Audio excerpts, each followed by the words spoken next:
Welcome back to the Starseeds Create series, a space where cosmic insight meets grounded expression. And starseeds share their ways they bring their galactic connection to life on Earth. In today's episode, I'm joined by the radiant Dr. Elizabeth Hechavarria, a trained medical doctor whose path took a remarkable turn during a silent retreat where she experienced a spontaneous awakening and first channeled a being from Arcturus. Since then, she has been working closely both with Arcturian and Pleiadian collectives, weaving their guidance into her unique style of energy healing. In our conversation, we explore the connection between light language, galactic codes, and physical healing, and how these frequencies communicate with the body's own intelligence. So, settle in, bring your heart online, and enjoy this rich exchange with Dr. Elizabeth Hechavarria. Let's begin.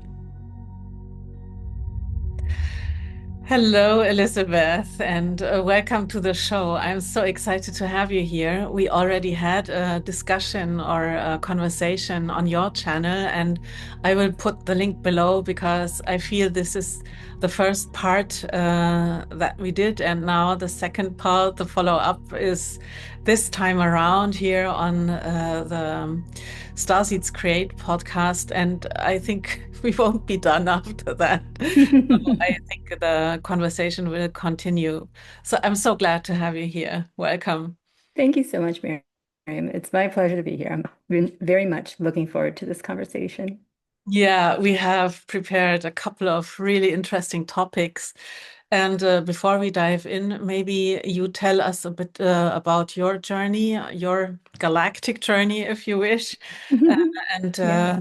tell us a bit about yourself. No, I'm a pediatric gastroenterologist by training, but I have had some experiences beyond that. And I think it was around 2018, 2019, I became aware of people having encounters with extraterrestrials, galactics. And for me, it was a novelty because I had been in my scientific world very mainstream and not really thinking about these topics. But as I was having my own spiritual awakening, I became more aware of it and came into more and more people that had had contact. And in 2019, at a retreat in the Redwoods near Santa Cruz. Uh, I was meditating with this crystal, the arc crystal. I put it on my third eye, and it was like 4 o'clock in the morning, and I started having a conversation with an Arcturian. It's like, what's going on? It was out of the blue, really unexpected. And it was it was very enlightening. It was about galactic history, and I had trouble really accepting what was being shared with me in a visual way. What happened afterwards? Do you think like it was a dream, or was it clear to you that this I was was, else? yeah, I was sitting up. I was sitting up meditating. I did not feel at all like it was a dream. So for me, it was very, like, wow, that was amazing. And I jotted things down in my journal so that I wouldn't forget. I also doubted very much, I'm like, did I make this up? I don't know. I'm just going to write it down just in case. And the next day, because I was at a retreat, I had some exchanges with other people, and they seemed to not be very nonplussed by it. Like, oh yeah, of course, about this galactic history piece. I'm like, okay. I guess it's not so far-fetched. Yeah. So this encounter with the Arcturian kind of shaped the path afterwards, or did you go back to your normal 3D job or your normal 3D life, or did it change something profoundly in retrospect? Yeah, I think little by little, I went opening up more into well, actually, I don't think it was so little by little. It felt pretty quickly that I went from a thinking that that was just something on Hollywood to feeling like, okay, this is really something real. Like a lot of people are having these experiences, and now I have had a meditation, at least, even if it wasn't seeing somebody or another being physically in front of me. It definitely felt like an encounter. And of course, since then, I've had more encounters. Yeah. Just so interesting because, of course, I want to ask you if you cast a chart for the event when the Arcturian came in, transit chart to see the That would be connections here. brilliant. And the other question is if you track the charts of your clients and see the connections to the beings that come in for them, that would be super interesting. It would be. I do look at their charts, but I have been looking at more from the medical astrology perspective. I looked at your chart, obviously, and I looked up the Arcturians in your chart. Mm. Um, Arcturus trines your Jupiter in Aquarius in what house is it? You can help me probably in a Third second house. house. Yes. Well, I guess it depends on how you're on the house system, but Yeah. yeah, Okay. So let's focus on Jupiter and Aquarius. That is yeah. already enough because trine, I think, is always talking about the intrinsic energy and the intrinsic motivation to express what comes through in this particular case, or in your case, it's the Arcturian traits. And the Hmm. Arcturians are about everything connected to spirituality from a more scientific point of view. Let's say spiritual mathematics or um, mm, sacred geometry, but also astrology. And you are an astrologer yourself, so it makes a lot of sense. But they also have a high expertise in futuristic systems and technology. And I don't know how this weaves into what you do, but for sure, the interconnected thinking and the visionary, unconventional humanitarian, as I have perceived you so far, is definitely activated with the Arcturians, and Jupiter, of course, expands everything that it touches, as we know. So, yeah, it makes sense then that the Arcturians came in first because Yeah. they had, they could enter your field of consciousness so easily. I absolutely agree. Yeah. So now you are channeling the Arcturians, but also the Pleiadians, you say, mostly. Yeah. They've, Mm. I think because of the healing focus of my work. How do you perceive them? That is really super interesting, of course. Mm. So with the Palladian energy is it's very, very lovingly supportive. The Arcturians for me feel very energetic and much more like even though I really have to let go and not be analytical, they feel analytical. They are. Yeah. So I feel like, wow, that's so unexpected from from this kind of channeling encounter. Whereas with the Pleiadians, I feel like we get a lot of practical information for sure, but we get a lot of uh, just real heart-opening energy for like upliftment and everything is going to be okay kind of, it's really, really beautiful. And these things are very difficult to explain sometimes with words. They are. Yeah. I think so. I would describe the Pleiadians as the soul healers because, yeah, they are so passionate about our healing, and they help us to reconnect our physical and mental body with the emotional and spiritual body, I think. Hmm. And, they are masters of nurturing. and also of communication. They are, well, because they are connected to the Gemini frequency, obviously, because that's where we can find the Pleiadians more. And for you, as I am chatting along in the Pleiadian energy, Yeah. your part of fortune is conjunct Pleiades. So the where you feel most at ease and in your profession and your vocation and your aspirations also, there the Pleiadian frequency comes in. And Makes sense. Yeah. for you, they are in Taurus.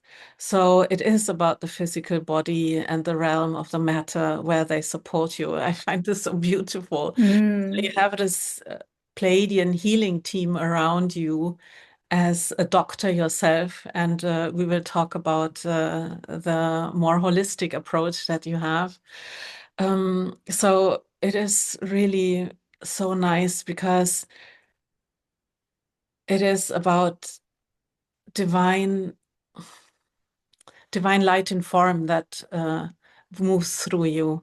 I find this so interesting. And it is also, from my perspective, it's in the sixth house. Sixth house Mm. is about work, but also health and psychosomatic processes. How do you combine the can I say traditional medicine, Western medicine, Yeah. with what you do now? Can you talk a bit about what weaves into that now? When I'm working in, conventional medicine, I refer to it as conventional medicine.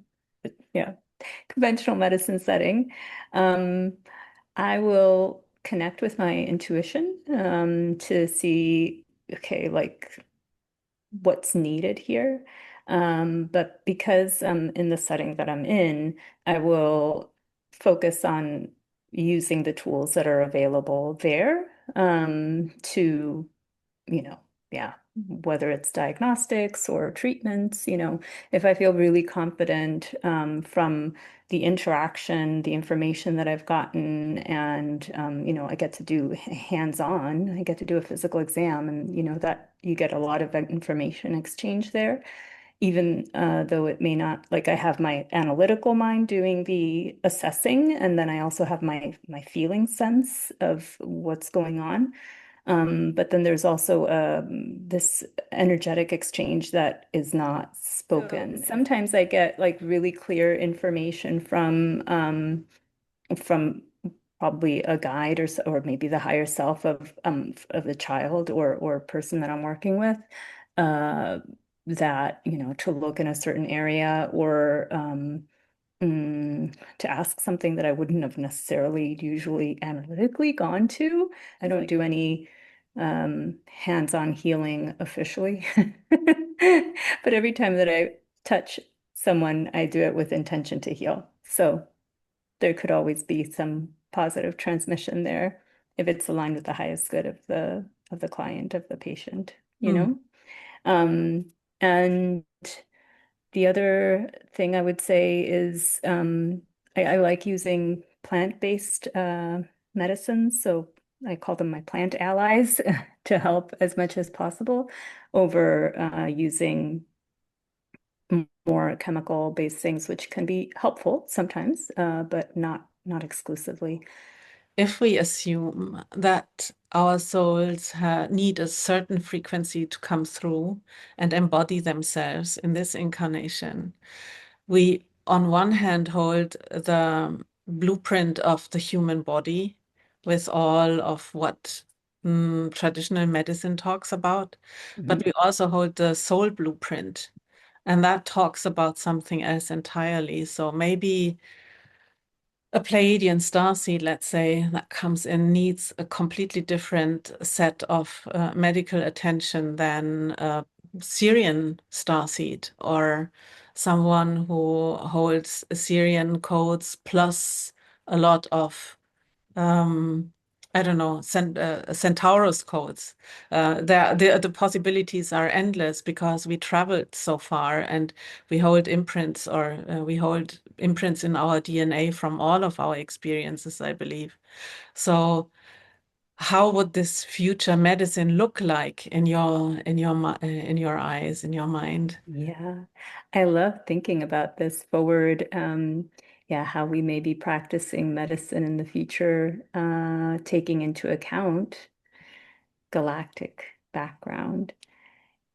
I think, what we have from our Earth lineage, our heritage, that we have a really good understanding of. What we have a less good understanding of is that astral information, the astral body. I mean, we have our understanding from medical astrology, for example, and now, galactic astrology and all the different branches of astrology. We have a good sense of how we are influenced psychologically by the energies.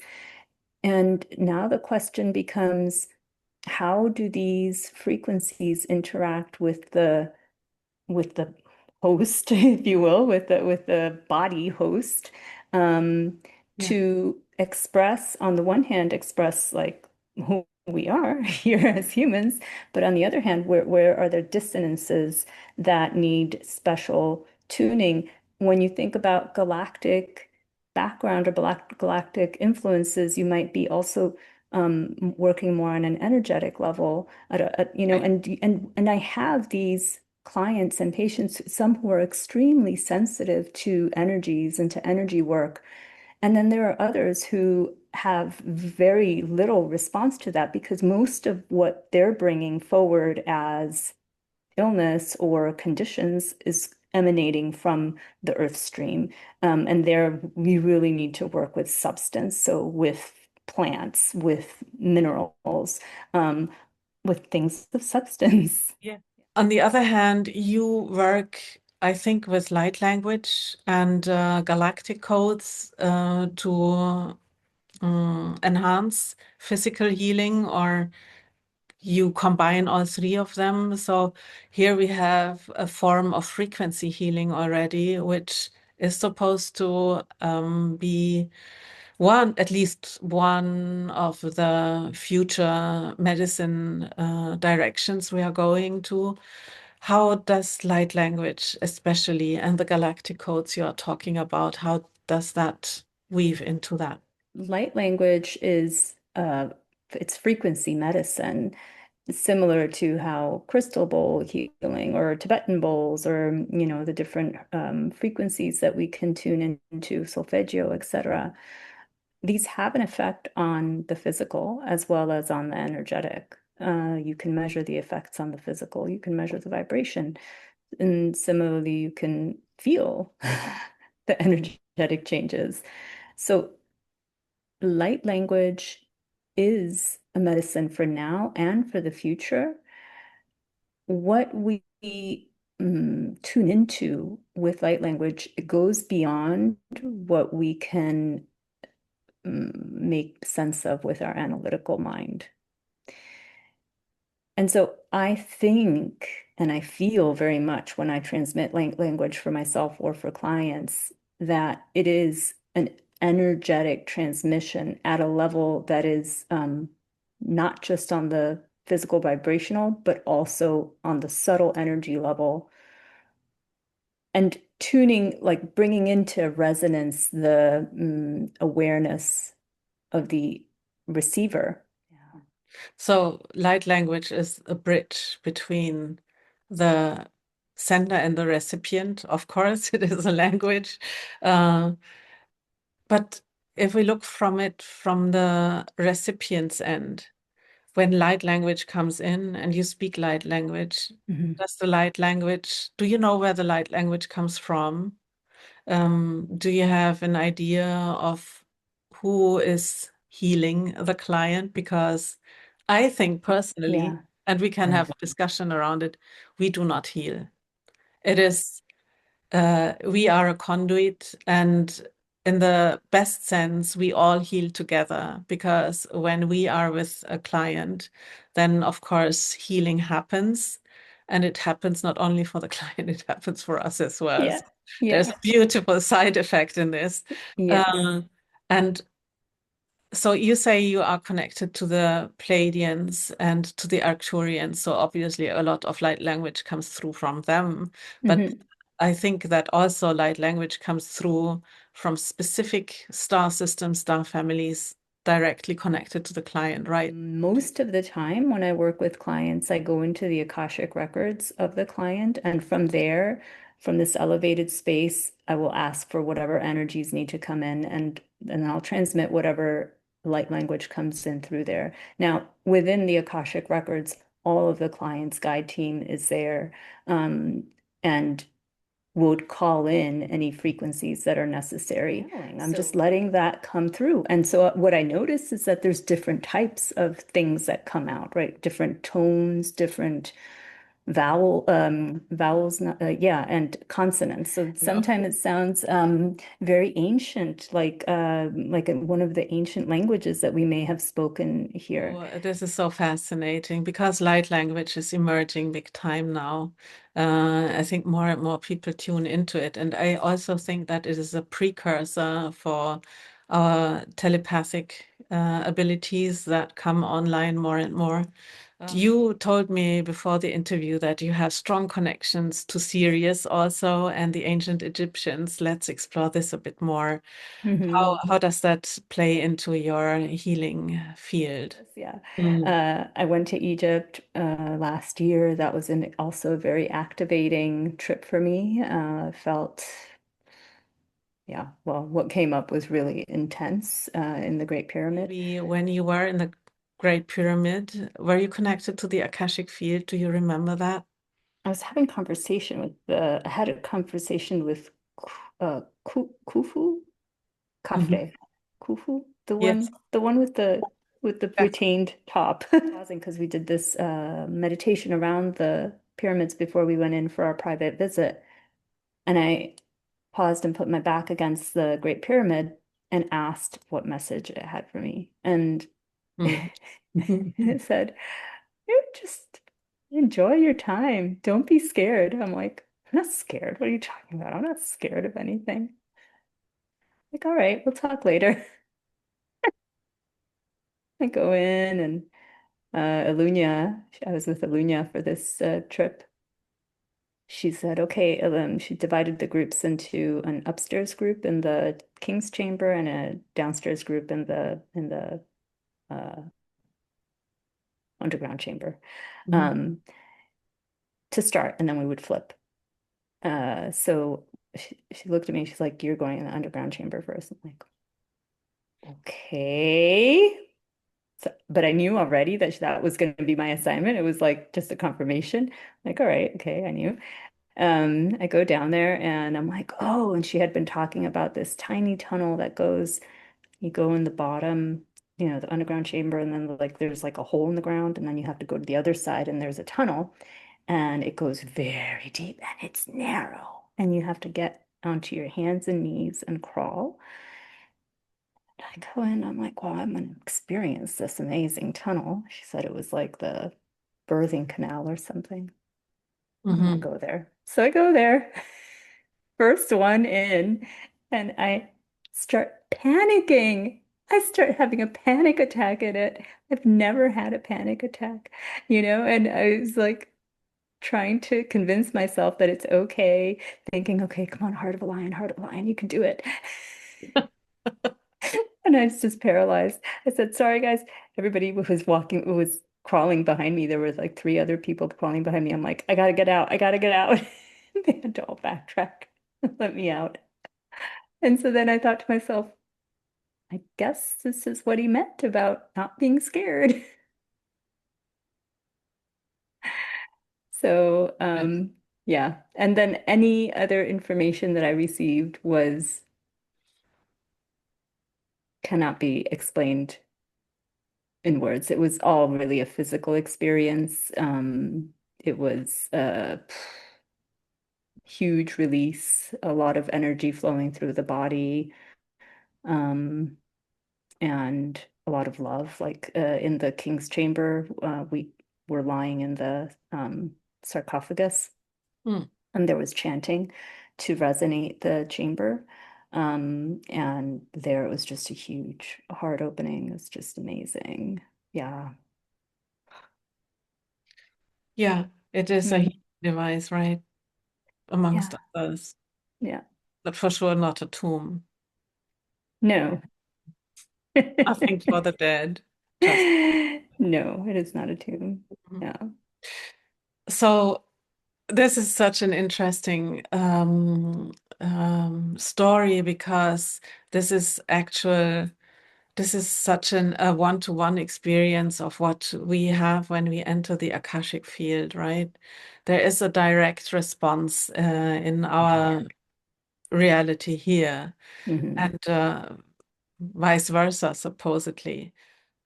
Up to a couple of years ago, the Galactic Akashic records were kind of not available to us. At least there was no understanding of it or not even a knowledge about it.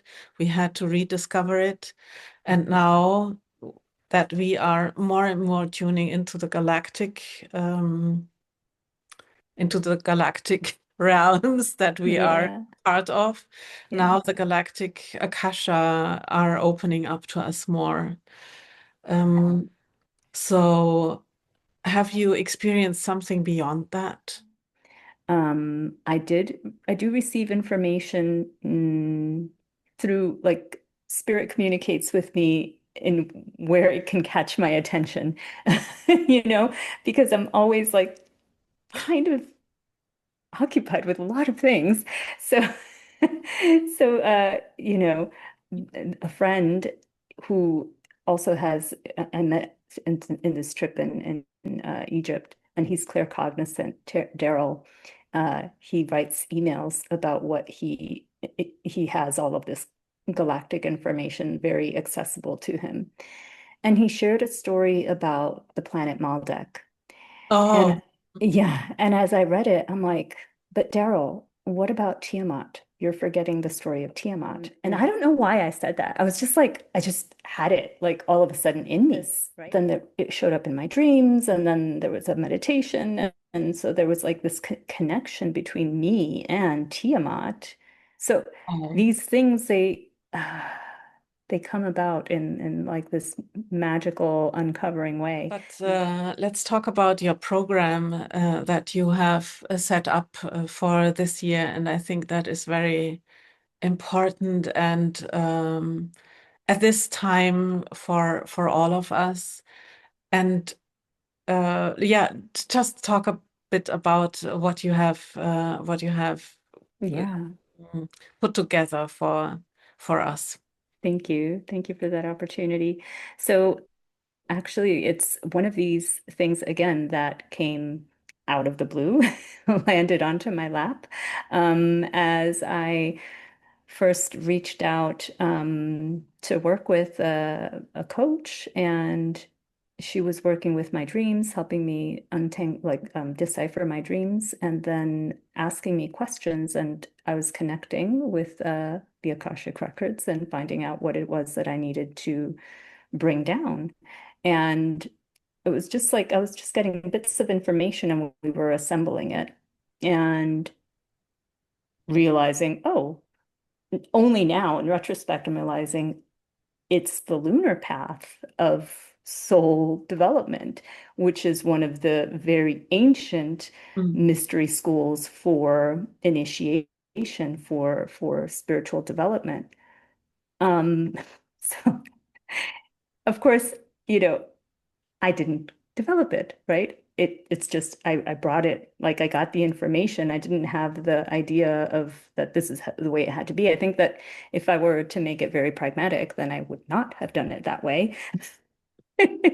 Because the initial information was like this has to be a year-long course, or not course, like a program, a year-long program, because you were going through all the 12 zodiac signs for all of the new moons and all of the full moons, and you have to experience how that feels in your body, in your energy system, in your mind, in your emotions, and recognize all of the subconscious things that come up in your dream space, in your everyday, how you're interacting with people, the mirror around you, right? Why it's important to have community to be able to discuss all of these things that are coming up. So it's actually a very deep path. It requires a lot of introspection and commitment, and I recommend the commitment through journaling practices.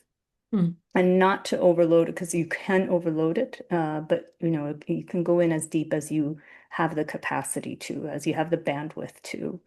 So ultimately, as I kept on refining the information, it's like, okay, can we offer some kind of tiered program where, those who can not go in quite so deep because they don't have the bandwidth for it, can still have a taste of what the work looks like.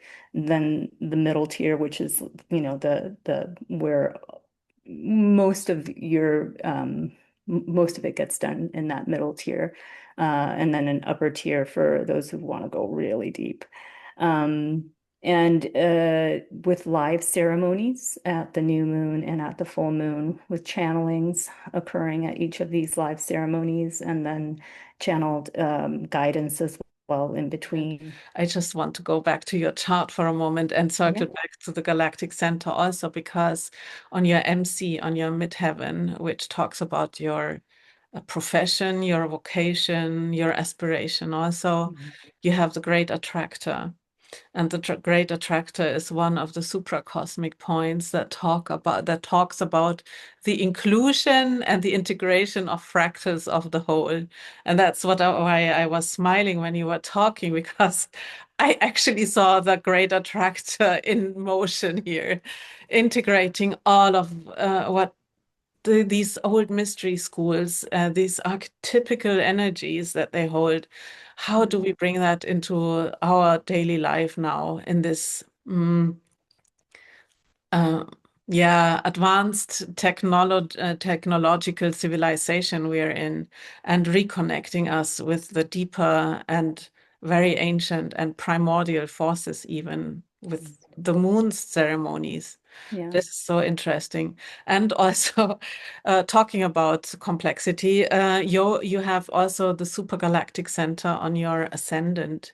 And the supergalactic center on your ascendant, I would love to do constellation work with you, to be Mhm. honest, Elizabeth, because in a nutshell, it talks about the mastery of relationship between ourselves and the others. And I think that is what your program is also talking about, right? So it is Wow. you provide this container for us, but it also talks about yourself, right? You being the container of through the supergalactic center for all of us. This is just so beautiful, I think.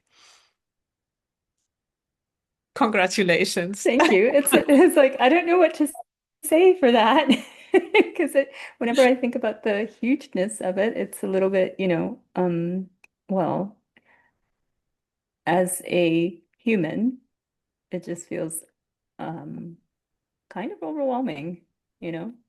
Yeah, like it's so Yes. big. Yeah. Yeah, this is also part of the mastery of the relationship, right? Because on the one hand, we have the information through galactic astrology of how vast and how, yeah, I want to say how glorious our souls are on one hand, and on the other hand, we experience this life on Earth here that can be so challenging, especially day-to-day tasks and chores, and they can, well, at least for me, they can feel quite overwhelming. And uh, navigating these dimensions is not the easiest thing to do, for sure. No. No. We will explore this further in our next conversation, for sure. Thank you for being here, Elizabeth. Oh, thank And you, Miriam. It's my pleasure. Thank you you're so much, welcome. and I look forward to our next meeting. Thank you, everybody, for tuning in. And I look forward to having our next conversation with all of you. So please, below in the comments, share all of what you want to share around this interview, and we will happily answer to all of your comments. Thanks for watching. Thank you.